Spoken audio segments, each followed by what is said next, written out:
매일 아침 하나님과 함께 누리는 하늘의 양식, 오늘 만나. 그러므로 성령이 이르신 바와 같이 오늘 너희가 그의 음성을 듣거든 광야에서 시험하던 날에 거역하던 것 같이 너희 마음을 완고하게 하지 말라. 거기서 너희 열조가 나를 시험하여 증험하고 40년 동안 나의 행사를 보았느니라.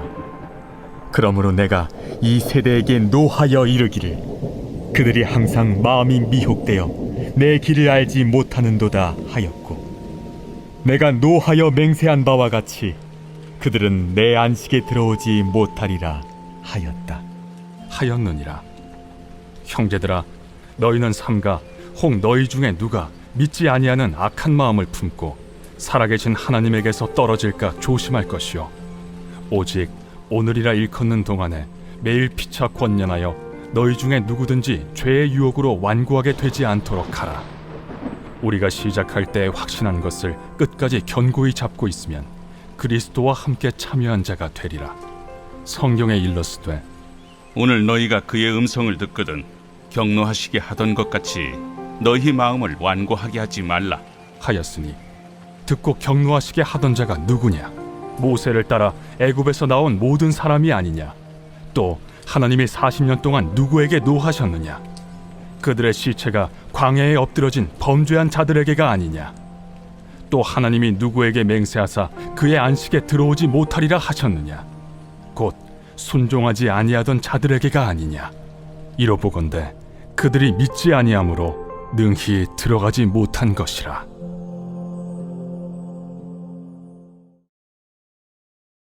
히브리서는 우리가 잘 알다시피 유대교에서 기독교로 개종한 유대인 크리스천들을 위해 쓴 책입니다.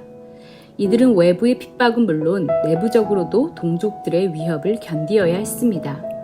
그래서 이들 중에는 동족들의 박해를 못 견뎌 다시 유대교로 되돌아가려는 사람들이 있었지요. 그래서 히브리서 저자는 그런 이들에게 예수 그리스도의 우월성을 증거함으로 인내와 소망 중에 믿음을 지킬 것을 권면한 것입니다. 우리가 히브리서를 읽다 보면 더 나은이라는 표현이 여러 번 등장하는데요. 이는 그리스도의 우월성을 증명하기 위함입니다. 특히 오늘 본문 3장 7절로 19절은 1장부터 보여준 선지자와 천사 그리고 모세보다 우월하신 예수 그리스도에 대한 설명을 기반으로 진행됩니다. 우리가 예수 그리스도가 누구인지 안다면 믿는 자답게 살아간다는 것이지요. 이를 출애굽한 후 광야에서 실패한 이스라엘 백성들의 역사를 통해 설명하고 있는 것입니다. 오늘 본문은 크게 두 단락으로 나누어지는데, 먼저 첫 번째 단락은 3장 7절로 11절입니다. 이 부분은 과거의 이스라엘 역사에서 배우라는 것을 권면하고 있습니다. 여기에서는 시편 95편 7절로 11절이 인용되는데요.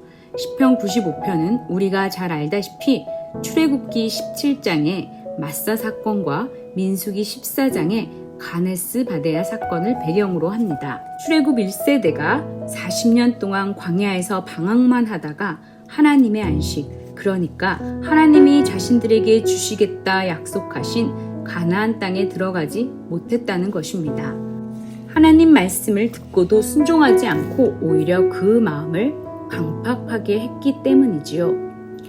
그런데 이것은 단순한 과거의 역사가 아니라, 그저 과거의 사건이 아니라 오늘 사는 우리를 향한 하나님의 음성입니다. 결국 시편 말씀을 인용함으로써 오늘 사는 우리를 향해 하나님의 말씀을 듣고 거역하지 말고 마음을 완고하게도 하지 말라는 것입니다. 두 번째 단락인 12절로 19절은 오늘을 놓치지 말라는 것입니다. 앞 단락의 인용 구절을 통해 이스라엘의 실패의 역사를 들었다면 이제 이를 반면교사로 삼아 다음과 같이 살 것을 권면합니다. 첫째, 오늘이라 일컫는 동안 서로 권면하여 마음이 강팍해지는 것을 면하라는 것입니다. 크리스찬의 교제는 서로를 바라보는 것이 아니라 함께 하나님을 바라보는 것입니다. 그래서 요한은 요한일서 1장 3절에서 우리의 사귐을 아버지와 그 아들 예수 그리스도와 함께하는 것이라고 분명히 밝히고 있습니다. 그저 우리끼리 만나서 우리끼리 밥 먹고 우리끼리 수다 떨고 우리끼리 뭔가를 한다면 그것은 단순히 사회에서 만난 친교 모임, 소셜 게더링일 뿐입니다. 저와 여러분이 지금 교제라 일컫고 있는 것은 어떤 것인지 우리 자신을 돌아보아야 할 것입니다. 우리의 사귐은 아버지와 그 아들 예수 그리스도와 함께하는 것인지 아니면 그저 단순한 소셜 게더링에 불과한 것인지 말이지요. 둘째 14절의 기록처럼 우리는 처음 믿었을 때 확신한 것을 끝까지 견고하게 잡아야 합니다. 광야 시대의 이스라엘 백성처럼 내가 원하는 것이 손에 쥐어지면 감사하다가 원하는 것이 이루어지지 않거나 어려움이 오면 불평하고 원망하고 있지는 않습니까? 여기까지 인도하신 하나님이 여전히 이 어려움 가운데서도 우리를 도우실 텐데 그 도우심을 믿지 못하는 것입니다.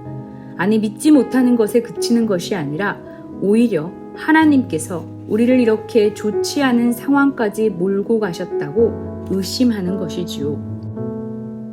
하나님은 신실하셔서 하나님이 택한 백성은 끝까지 책임지고 이끌어 가시지만 하나님의 은혜를 받은 우리는 그 은혜를 기억해야 할 책임이 있습니다.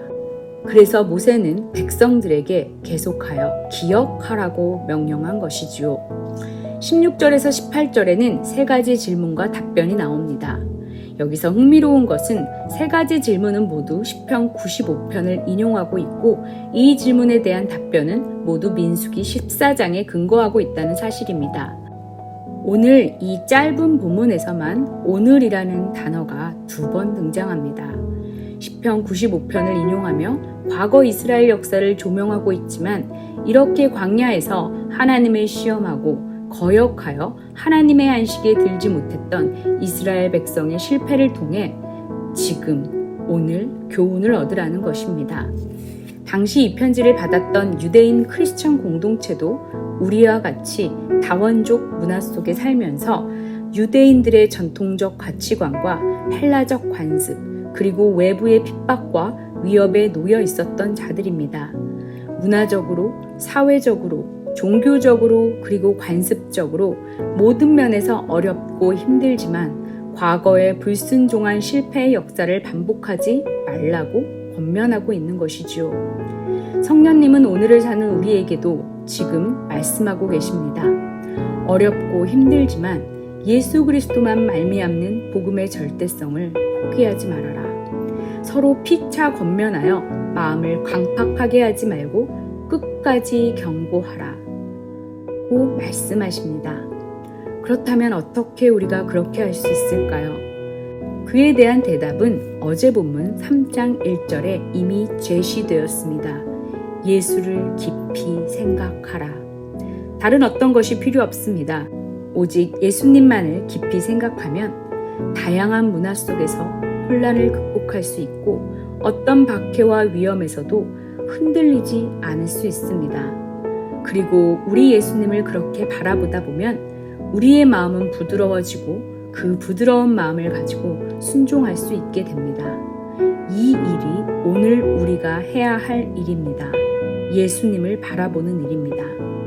유한한 우리들 중 그 누구도 우리는 내일을 확신하거나 내일의 순종을 보장할 수도 없습니다. 그런 의미에서 오늘은 우리에게 주어진 기회입니다. 오늘 너희가 그의 음성을 듣거든 경노하시게 하던 것 같이 너희 마음을 완고하게 하지 말라. 이 말씀이 오늘 저와 여러분에게 주시는 성령님의 음성일 것입니다.